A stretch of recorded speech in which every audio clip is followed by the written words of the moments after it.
விடா முயற்சியுடன் செயல்படும் மகர ராசிக்காரர்களே, உங்களுக்கு ஏழரைச்சனியின் காலம் நடந்து கொண்டிருக்கிறது.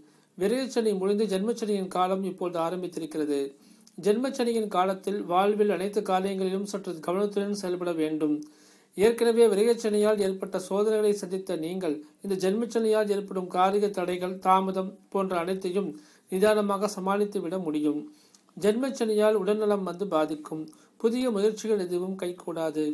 ஞாபக மறதி, மந்த நிலை, சோம்பல், எதையும் உடனுக்குடன் செயல்படுத்துவதில் தாமதம், தயக்கம் என ஏற்படும்.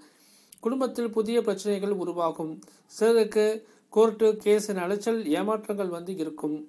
மனதிலே பதட்டம், மனக்கவலை, மன அழுத்தம் என ஏற்படும்.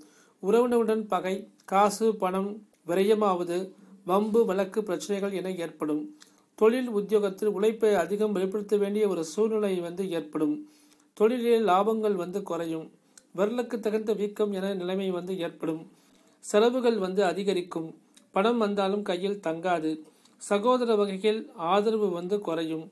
திருமண வாழ்வில் பிரச்சனைகள் அதிகரிக்கும். வெளியூர் பயணங்களின் மூலம் அலைச்சல் ஏற்படும். இரவு நேர பயணங்களை தவிர்ப்பது நல்லது. முன்பின் அறிமுகம் இல்லாத நபர்களின் உள்ள நட்பை தவிர்ப்பது நல்லது.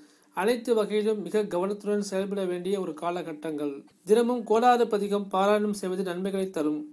திருநள்ளாறு, குச்சனூர் போன்ற ஸ்தலங்களுக்கு சென்று வழிபாடுகளை செய்வது நன்மைகளை தரும்.